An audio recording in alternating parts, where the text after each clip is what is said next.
వైఎస్ఆర్. ఆయన పూర్తి పేరు ఎడుగూరి సందేంటి రాజశేఖర్ రెడ్డి. ఆంధ్రప్రదేశ్ రాజకీయాల్లో చెరగని ముద్ర వేసిన గొప్ప నాయకుడు. ఆయన జీవితం, రాజకీయ ప్రస్థానం, ప్రజలకు చేసిన సేవలు ఎంతో స్ఫూర్తిదాయకం. ఈ వీడియోలో ఆయన జీవితంలో ముఖ్యమైన విషయాలు, రాజశేఖర్ రెడ్డి తండ్రి అయిన రాజారెడ్డి గారి గురించి, రాజశేఖర్ రెడ్డి గారు రాజకీయంలోకి వచ్చిన తర్వాత ఆయన ఎదుర్కొన్న ఒడిదుడుకులు, 2004లో కాంగ్రెస్ పార్టీని ఎలా అధికారంలోకి తీసుకువచ్చారు, మరియు 2009లో మరలా కాంగ్రెస్ పార్టీని ఎలా అధికారంలోకి తీసుకువచ్చారు, ఆయన చనిపోయిన తర్వాత జరిగిన మార్పులేంటి, అసలు ఆయన ఎలా చనిపోయారు, ఇటువంటి ఇంట్రెస్టింగ్ అయిన విషయాలు ఈ వీడియోలో తెలుసుకుందాం. వీడియో చాలా ఇంట్రెస్టింగ్ గా ఉండబోతుంది. వీడియోని స్కిప్ చేయకుండా ఎండ్ వరకు చూడండి. అలాగే వీడియోకి లైక్ చేయండి. కొత్తగా చూస్తున్న వాళ్ళు మన ఛానల్కి సబ్స్క్రైబ్ అవ్వండి. ఇంకేమాత్రం ఆలస్యం చేయకుండా లెట్స్ బిగిన్ అవర్ ఎపిసోడ్.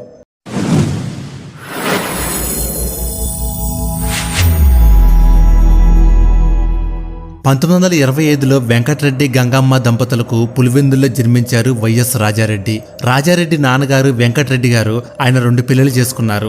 వారిద్దరూ అక్కా చెల్లెళ్ళు. గంగమ్మ మంగమ్మ గారిని వివాహం చేసుకుని చిన్నకొండారెడ్డి అనే బాబుకు జన్మనిచ్చారు. ఆ తర్వాత గంగమ్మ గారు మరణించడంతో ఆమె చెల్లెలు మంగమ్మ గారిని వివాహం చేసుకున్నారు. వీరిద్దరికి పెదకొండారెడ్డి, సుగుణమ్మ, ప్రభుదాస్ రెడ్డి, రత్నమ్మ, వైఎస్ రాజశేఖర్ రెడ్డి, పురుషోత్తమ రెడ్డి, మేరీ పునీతమ్మ, కమలమ్మ జన్మించారు.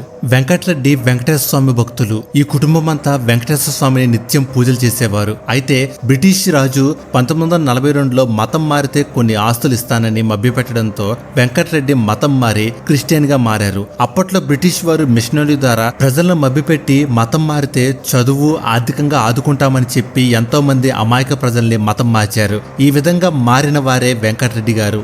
మతం మారడంతో చాలా మంది వెంకటరెడ్డిని గ్రామంలో లేకుండా కొట్టారు. దాంతో ఆయన తన పిల్లల్ని తీసుకొని బలపనూరు నుండి వెళ్లిపోయారు. తర్వాత పులివెందులకు వచ్చి స్థిరపడ్డారు. బ్రిటిష్ వారు ఇచ్చిన డబ్బుతో పులివెందులకు వచ్చి 120 ఎకరాలు కొనుక్కొని అక్కడే స్థిరపడ్డారు. అప్పటి నుంచి పులివెందులే వీరి అడ్డా అయ్యింది. రాజారెడ్డి గారు చిన్నప్పటి నుంచి రెబల్. తండ్రి బర్మా లాంటి దేశాలకు వెళ్లి వ్యాపారం చేసి డబ్బులు సంపాదించేవారు. తన తండ్రి దగ్గర రాజారెడ్డి వ్యాపార మెలుగులు నేర్చుకున్నాడు. రాజారెడ్డి అతని అన్న చిన్నకొండారెడ్డికి పెద్దగా చదువు రాలేదు. మిగతా వారు బాగానే చదువుకున్నారు. నైజాం రాజుల నుంచి సీడెడ్ మొత్తం కూడా బ్రిటిష్ వారి చేతుల్లోకి వచ్చాక వెంకటరెడ్డి బ్రిటిష్ వారి సేవలు చేసి గుడ్డి మాంసం, పంది మాంసం సప్లై చేసి వారి దగ్గర మంచి పేరు సంపాదించారు. దాంతో బ్రిటిష్ వారు వెంకటరెడ్డికి కాంట్రాక్ట్ పనులు అప్పగించారు. గుంతకల్ బల్లార్ రైల్వే స్టేషన్ లైను మొదటిసారి వేసింది వెంకటరెడ్డి హయాంలోనే. అప్పుడు 2వ ప్రపంచ యుద్ధం ముమ్మరంగా జరుగుతున్న సమయం. అది బ్రిటిష్ వారు బలవంతంగా మన యువతను యుద్ధంలోకి పంపుతూ ఉండేవారు. అలా రాయలసీమ నుంచి యువతను పంపే బాధ్యతను వెంకటరెడ్డికి అప్పగించారు. అప్పుడు వెంకటరెడ్డి తన కొడుకు రాజారెడ్డితో పాటు ఎందరినో యుద్ధంలోకి పంపారు. అయితే జపాన్, మద్రాస్, విశాఖపట్నం మీద బాంబులు వేయడంతో రాజారెడ్డి భయపడి ఇంటికి వచ్చేసి గారిని వివాహం చేసుకున్న తర్వాత ఈ దంపతులకు జాజిరెడ్డి, వైఎస్ వివేకానంద రెడ్డి, సుధాకర్ రెడ్డి, విమలమ్మ, రవీంద్రనాథ్ రెడ్డి, రాజశేఖర్ రెడ్డి జన్మించారు. 5 కొడుకులు, ఒకే కూతురు. అందుచేత ఇంట్లో అందరికీ విమలమ్మ గారే గారాలి పట్టి అయ్యింది. అన్నలు, తండ్రి ఆమెను అల్లారు ముద్దుగా చూసుకునేవారు. రాజారెడ్డి గారి పిల్లలందరినీ బల్లారులోనే చదివించారు. ఆయన తన స్నేహితుడు టీచర్ గా బల్లారులోనే పనిచేశారు. ఆయనకు పిల్లలు లేకపోవడంతో రాజారెడ్డి గారి పిల్లలందరినీ ఆయన, తన భార్య వాళ్ళింట్లోనే ఉంచుకొని కంటికి రెప్పలా చూసుకునేవారు, చదివించేవారు. అప్పటికే రాజారెడ్డి కాంట్రాక్ట్ పనులు చేసి మంచి డబ్బులు సంపాదించేవాడు. పిల్లలందరూ స్కూల్కి వెళ్లడానికి ఒక జీప్ కూడా కొనిచ్చాడు రాజారెడ్డి. రాజారెడ్డి గారి జీపుని డ్రైవర్ కంటే ఎక్కువగా జాజిరెడ్డి, రాజశేఖర్ రెడ్డి నడిపేవారు. బల్లారులో స్కూల్ విద్య అయిపోవడంతో కూతురు విమలమ్మ మద్రాస్, కొడుకులు అనంతపురం కాలేజీలో విద్యను అభ్యసించారు. వైఎస్ రాజశేఖర రెడ్డి గారు 1949 జూలై 8న కడప జిల్లాలో జమ్మలమడుగులో జన్మించారు. ఆయన చిన్నప్పటి నుంచే చురుగ్గా ఉండేవారు. చదువుల్లోనూ ఆటల్లోనూ ఎప్పుడూ ముందుండేవారు. చిన్నప్పటి నుంచే నాయకత్వ లక్షణాలు అలవడ్డాయి. తన స్నేహితులతో కలిసి ఆడుకోవడం, చదువుకోవడం, సరదాగా గడపడం ఆయనకు బాగా ఇష్టం ఉండేది. ఆయన చిన్ననాటి స్మృతుల్లో ఎక్కువగా ఆయన స్నేహితులతో కలిసి ఆడుకున్న ఆటలే ఉండేవి. ముఖ్యంగా కబడ్డీ, వాలీబాల్ వంటి ఆటలంటే ఆయనకు చాలా ఇష్టం. ఆయన ఎప్పుడూ అందరితో కలుపుగోలుగా ఉండేవారు. వైఎస్ఆర్ గారు గుల్బర్గ్లో విద్యను అభ్యసించారు. ఆ సమయంలోనే ఆయనకు రాజకీయాలపై ఆసక్తి పెరిగింది. విద్యార్థి సంఘ నాయకుడిగా ఎన్నికయ్యారు. ఆ తర్వాత రాజకీయాల్లోకి రావాలని నిర్ణయించుకున్నారు. ఆయన జీవితం ఒక ముఖ్యమైన మలుపు తిరిగింది ఇక్కడే. ఎంబీబీఎస్ పూర్తయ్యాక వైఎస్ఆర్ పులివెందుల్లోనే ఒక చిన్న క్లినిక్ మొదలుపెట్టి రూపాయికే వైద్యం అందించడం మొదలుపెట్టారు. ఆ క్లినిక్ ని రాజారెడ్డి 70 పడకల పెద్ద ఆసుపత్రిగా చేశారు. వైఎస్ రాజశేఖర రెడ్డి గారు చిన్నప్పటి నుంచే రాజకీయాలపై ఆసక్తి కనబరిచేవారు. ఆయన తండ్రి వైఎస్ రాజారెడ్డి గారు కూడా రాజకీయాల్లో ఉండేవారు. వారి స్ఫూర్తితోనే ఆయన రాజకీయాల్లోకి రావాలని నిర్ణయించుకున్నారు. అంతేకాకుండా ఆయన చుట్టూ ఉన్న సామాజిక పరిస్థితులు, ప్రజల కష్టాలను చూసి చలించిపోయారు. వారికి సేవ చేయాలనే తపంతోనే రాజకీయాల్లోకి అడుగుపెట్టారు. వైఎస్ రాజశేఖర రెడ్డి గారు 1970 ఫిబ్రవరి 9న విజయమ్మను వివాహం చేసుకున్నారు. వీరికి 2 పిల్లలు. కుమారుడు జగన్మోహన్ రెడ్డి 1972 డిసెంబర్ 21న జన్మించారు. కుమార్తె షర్మిల 1973 నవంబర్ 28న జన్మించారు. వైఎస్ రాజశేఖర రెడ్డి గారు ఒక రాజకీయ కుటుంబం నుంచి వచ్చారు. రాజకీయాల్లో ఉండేవారు. వైఎస్ రాజశేఖర రెడ్డి గారి భార్య విజయమ్మ గారు, కుమారుడు జగన్మోహన్ రెడ్డి గారు, కుమార్తె షర్మిల గారు వీరందరూ కూడా రాజకీయాల్లో ఉన్నారు. 1978లో కాంగ్రెస్ పార్టీ రెండుగా చీలిపోయినప్పుడు ఇందిరాగాంధీ నేతృత్వంలో కాంగ్రెస్ ఐ పార్టీకి ఆవుదోడ గుర్తును ఎన్నికల సంఘం కేటాయించింది. ఆ తర్వాత 1980లో ఆ గుర్తును తొలగించి హస్తం గుర్తును కేటాయించారు. వైఎస్ రాజశేఖర రెడ్డి గారు 1978లో కాంగ్రెస్ పార్టీలో చేరినప్పుడు ఆ పార్టీ గుర్తు ఆవుదోడ. ఆ గుర్తుపైనే ఆయన పోటీ చేసి పులివెందుల నియోజకవర్గం నుంచి ఎమ్మెల్యేగా పోటీ చేసి గెలుపొందారు. ఆ తర్వాత ఆయన కాంగ్రెస్ పార్టీలోనే కొనసాగారు. వైఎస్ రాజశేఖర రెడ్డి గారు, చంద్రబాబు నాయుడు గారు రాజకీయంగా వేరువేరు పార్టీలకు చెందిన నాయకులే అయినప్పటికీ వారిద్దరి మధ్య వ్యక్తిగత స్నేహం ఉండేది. అయితే రాజకీయ విభేదాల కారణంగా వారి మధ్య కొన్నిసార్లు తీవ్రమైన పరిస్థితులు ఏర్పడి ఉండేవి. తన 25 ఏళ్ల రాజకీయ జీవితంలో వైఎస్ఆర్ ప్రభుత్వం మరియు పార్టీల్లో బహుళ హోదాల్లో ప్రజలకు సేవలందించారు. ఆయన 2 సార్లు ఆంధ్రప్రదేశ్ కాంగ్రెస్ కమిటీ ఏపీసీసీ అధ్యక్షుడిగా ఉన్నారు. 1983 నుంచి 1985 మరియు 1998 నుంచి 2000 మరియు 1980 నుంచి 1983 మధ్య ఆయన గ్రామీణ అభివృద్ధి, వైద్య మరియు ఆరోగ్య, విద్య మొదలైన వాటికి సంబంధించిన ముఖ్యమైన మంత్రిత్వ శాఖలను కలిగి ఉన్నారు. 1999 నుంచి 2004 వరకు ఆయన 11వ రాష్ట్ర అసెంబ్లీ ప్రతిపక్ష నాయకుడిగా ఉన్నారు. 2004లో కాంగ్రెస్ పార్టీ అధికారంలోకి వచ్చి ముఖ్యమంత్రి అయ్యారు. ఆయన కాంగ్రెస్ పార్టీలోనే కొనసాగడానికి ముఖ్యమైన కారణం ఆ పార్టీ సిద్ధాంతాలు, నాయకత్వం ఆయనకు నచ్చడమే అందుకు కారణం. వైఎస్ రాజశేఖర రెడ్డి గారు రాజకీయాల్లోకి వచ్చిన తర్వాత ఎన్నో సవాళ్లు ఎదుర్కొన్నారు. ముఖ్యంగా ప్రతిపక్షం నుంచి తీవ్ర విమర్శలు కూడా వచ్చాయి. అలాగే పార్టీలో అంతర్గత విభేదాలు కూడా ఆయనకు సవాలుగా మారాయి. అయినప్పటికీ ఆయన తన రాజకీయ చతురతతో వాటిని అధిగమించారు. ఆయన 6 సార్లు ఎమ్మెల్యేగా, 4 సార్లు ఎంపీగా ఎన్నికయ్యారు. 2004లో వైఎస్ రాజశేఖర రెడ్డి గారు కాంగ్రెస్ పార్టీ అధికారంలో తీసుకురావడానికి ఎంతో కృషి చేశారు. ఆయన 2004 ఎన్నికలకు ముందు వైఎస్ రాజశేఖర రెడ్డి గారు దాదాపుగా 1475 కిలోమీటర్ల పాదయాత్ర చేశారు. ఈ పాదయాత్ర 2003 ఏప్రిల్ 9న చేవెళ్లలో ప్రారంభమైంది. దాదాపు 60 రోజుల పాటు సాగింది. పాదయాత్ర చేసి ప్రజల సమస్యలు తెలుసుకున్నారు. రైతులకు ఉచిత విద్యుత్, ఆరోగ్యశ్రీ, ఫీజు రియంబర్స్మెంట్ వంటి ఎన్నో సంక్షేమ పథకాలు ప్రవేశపెట్టారు. ఆయన చేసిన ఈ పనుల వల్ల ప్రజల్లో ఆయనకు మంచి పేరు వచ్చింది. 2004 వరకు ఆయన 11వ రాష్ట్ర అసెంబ్లీ ప్రతిపక్ష నాయకుడిగా ఉన్నారు.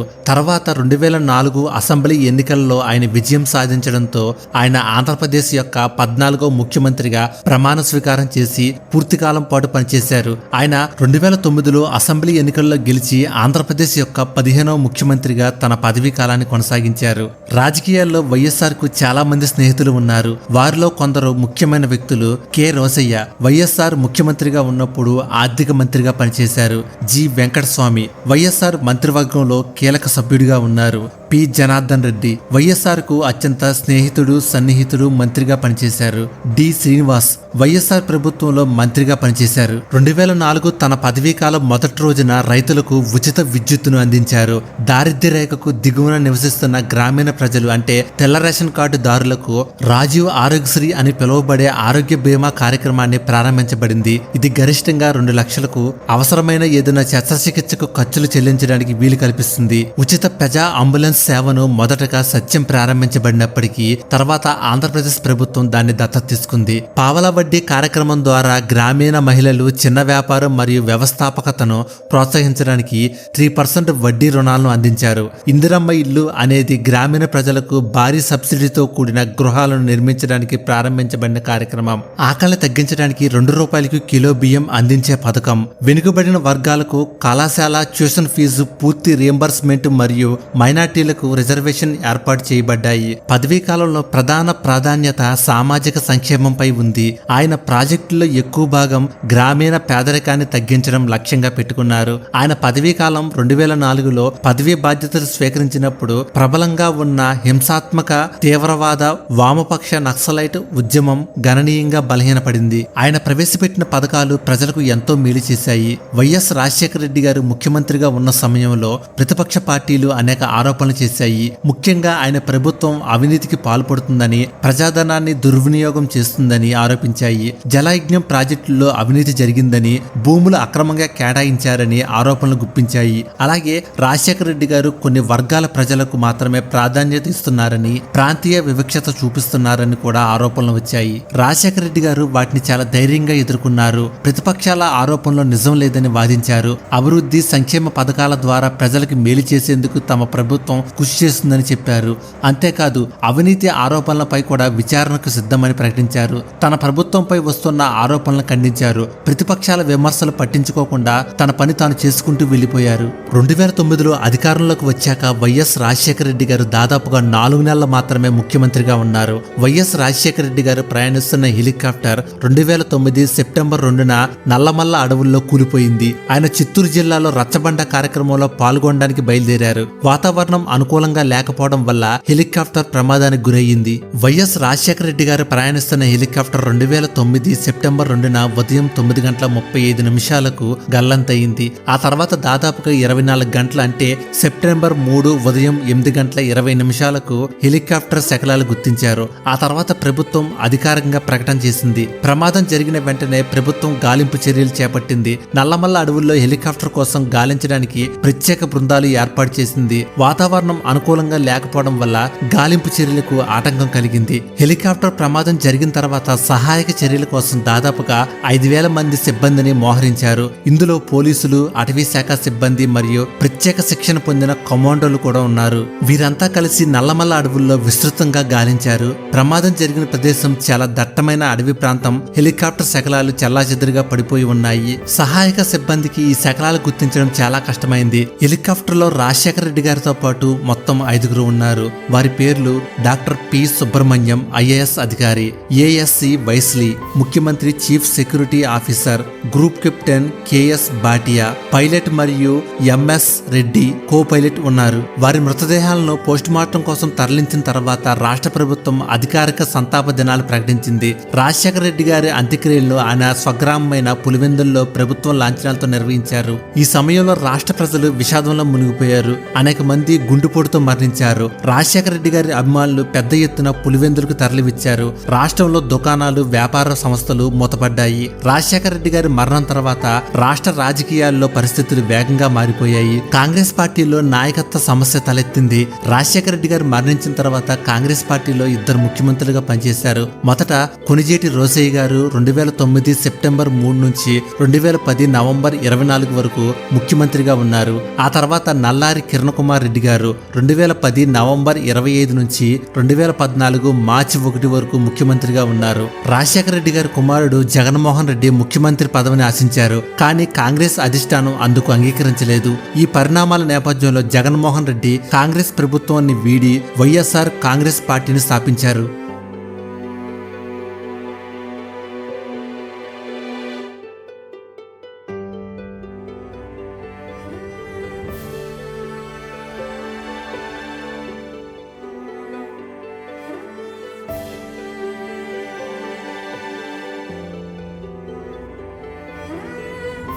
మరికొన్ని ఇంట్రెస్టింగ్ అయిన విషయాలు తెలుసుకుంటాకి సిటీసీ ఫ్యాక్ట్స్ని సబ్స్క్రైబ్ చేయండి. వీడియో పెట్టగానే నోటిఫికేషన్ రావాలంటే పక్కనే బెల్ సింబల్ కనపడుతుంది, దాన్ని కూడా యాక్టివేట్ చేయండి. ఈ వీడియో కానీ మీకు నచ్చితే లైక్ చేయండి. అలాగే మీ ఫ్రెండ్స్ అందరికీ వాట్సాప్, ఫేస్బుక్ గ్రూపుల ద్వారా ఈ వీడియోని షేర్ చేయండి. మీ అభిప్రాయాన్ని కామెంట్ ద్వారా కూడా తెలియజేయండి. Thank you for watching.